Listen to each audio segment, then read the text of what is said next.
Karomah adalah kemuliaan yang Allah berikan pada hamba-hambanya yang soleh. Ada karomah yang Allah berikan kala dibutuhkan hambanya atau sedang terdesak. Ada juga karomah yang datang sesuai keinginan hambanya. Tentu saja hal ini bukan tanpa alasan, karena sesungguhnya para kekasih Allah malu jika sebuah karomah terlihat dalam dirinya, karena bagi mereka, karomah adalah aurat yang mesti mereka sembunyikan, kecuali untuk tujuan tertentu yang Allah ridhoi, atau untuk orang-orang tertentu. Tapi mau gimana lagi, jika Allah telah memperlihatkan kemuliaan itu pada orang lain? Mungkin untuk memperlihatkan kemuliaan kekasihnya di sisi Allah. Namun ada sebagian orang menyangkal dan tidak mempercayai karomah, bahkan para wali Allah disandingkan dengan para pesulap dan ahli sihir. Bahkan mereka berdalih, sahabat juga tidak diperlihatkan atau diberi karomah, padahal mereka lebih berilmu daripada para wali itu.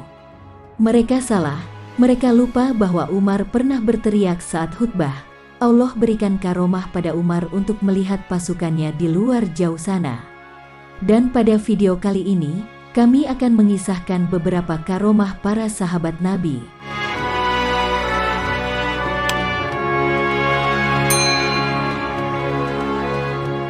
Kisah karomah sahabat Anas bin Malik, pelayan Rasulullah. Anas memiliki sebidang tanah, penjaganya mengadu bahwa tanahnya kekeringan. Kemudian Anas mengerjakan salat, lalu bertanya, "Apakah kamu melihat sesuatu?" Penjaga tanahnya menjawab, "Tidak." Anas salat lagi, lalu bertanya, "Apakah kamu melihat sesuatu?" Penjaga itu menjawab, "Aku melihat sayap-sayap beterbangan dari awan."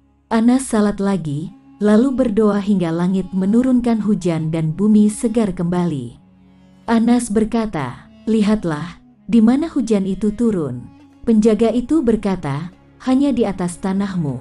Diceritakan oleh Syekh Ulwan Al-Hamwi dalam kitab Nasamat Al-Asyar dan Al-Bazili dalam kitab Goyat Al-Maram yang memuat sejarah para periwayat hadis Sahih Bukhari.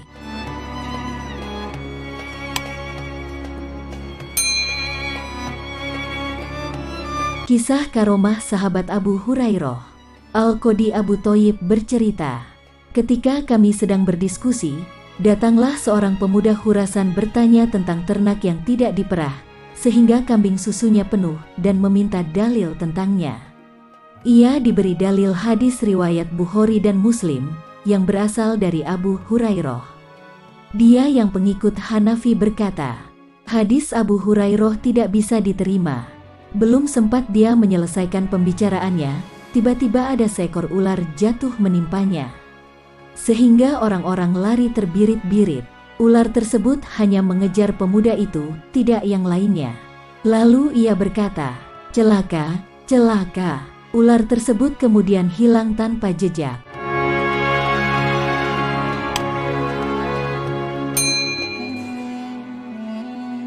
Kisah karomah sahabat Abdullah bin Umar. Dalam kitab At-Tabaqah, As-Subki menceritakan bahwa Abdullah bin Umar pernah berbicara dengan seekor singa yang mengaum dan menghadang orang-orang di tengah jalan. Singa itu mengibaskan ekornya, lalu pergi. Dikemukakan dalam kitab Hujjatullah. Riwayat senada juga dikemukakan dalam kitab Tabaqah karya Al-Munawi. Diceritakan bahwa ketika Abdullah bin Umar sedang menempuh suatu perjalanan, ada seekor singa menghalangi orang-orang di tengah jalan. Ia menghentikan untanya, lalu turun menghampiri singa itu, menggosok telinganya, dan menyingkirkannya dari tengah jalan. Abdullah bin Umar mengatakan bahwa ia pernah mendengar Rasulullah bersabda, "Jika manusia hanya takut kepada Allah, maka tidak ada hal lain yang bisa menguasainya." Hal senada juga dinyatakan dalam kitab Ar-Risalah Al-Qusyairiyah. Sesungguhnya yang menguasai manusia adalah sesuatu yang menakutkannya. Jika manusia hanya takut kepada Allah, maka tak ada apapun yang bisa menguasainya.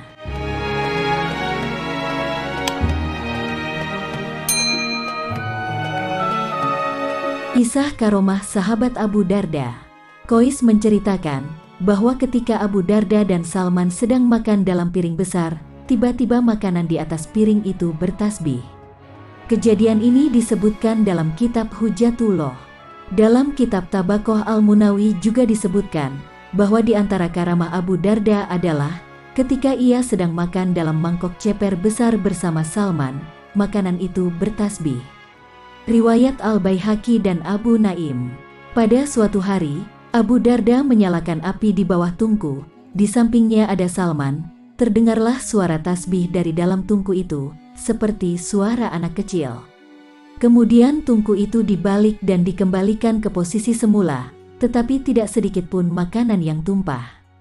Salman merasa heran, lalu berkata, "Lihatlah Abu Darda. Tidak ada kejadian yang menyamainya."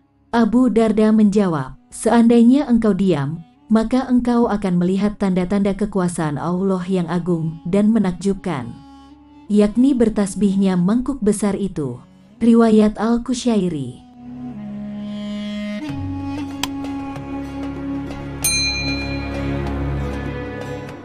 Kisah karomah sahabat Abdullah bin Jahsy. Sehari sebelum perang Uhud, Abdullah bin Jahsy berdoa, "Ya Allah, sungguh aku bersumpah kepadamu, jika besok aku berperang melawan musuh, lalu mereka membunuhku, membelah perutku, dan memotong hidung serta telingaku. Kemudian engkau bertanya mengapa aku melakukan itu, maka aku akan menjawab, karenamu." Ketika perang Uhud berkobar, Abdullah bin Jahsy gugur dan diperlakukan oleh musuh seperti dalam doanya. Laki-laki yang mendengar doanya berkata, "Aku sungguh berharap, semoga Allah mengabulkan akhir sumpahnya, seperti dia mengabulkan awal sumpahnya." Diriwayatkan oleh Ibnu Sa'ad, Al-Hakim, dan Al-Baihaqi.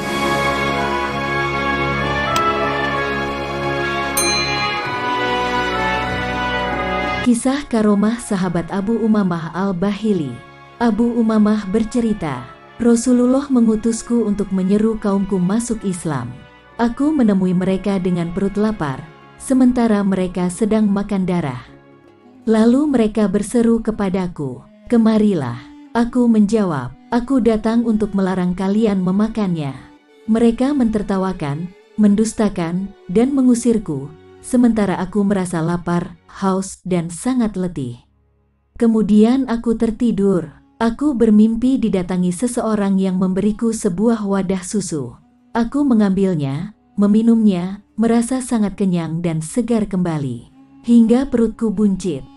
Sebagian kaumku berkata kepada sebagian yang lain, 'Seorang pemimpin mendatangi kalian, tetapi kalian tolak. Temuilah ia, berilah makan dan minum yang ia sukai.' Kemudian mereka datang membawakan makanan dan minuman. Aku menjawab, 'Aku tidak membutuhkannya.' Mereka berkata, 'Kami melihatmu sangat membutuhkannya.' Aku menjawab, 'Allah telah memberiku makan dan minum.' Lalu kuperlihatkan perutku, dan akhirnya mereka masuk Islam." Riwayat Al-Baihaqi dan Ibnu Asakir dari Abu Ghalib. Dalam riwayat lain dari Ibnu Asakir disebutkan bahwa Abu Umamah berkata, "Aku mengajak kaumku untuk masuk Islam, tetapi mereka menolak. Aku lalu berkata, 'Berilah aku minum, karena aku sangat haus.' Mereka menjawab, 'Tidak akan kami beri, kami akan membiarkanmu mati kehausan.' Hari itu terasa sangat panas, kututup kepalaku dengan mantel, lalu tertidur dalam teriknya matahari. Kemudian aku bermimpi didatangi seseorang, dengan membawa gelas kaca yang indah, yang belum pernah terlihat oleh seorang pun. Di dalamnya ada minuman yang teramat lezat, yang belum pernah dirasakan oleh seorang pun. Aku meminumnya. Ketika minumanku habis, aku bangun. Demi Allah, aku tidak merasa haus dan lapar lagi setelah meminumnya."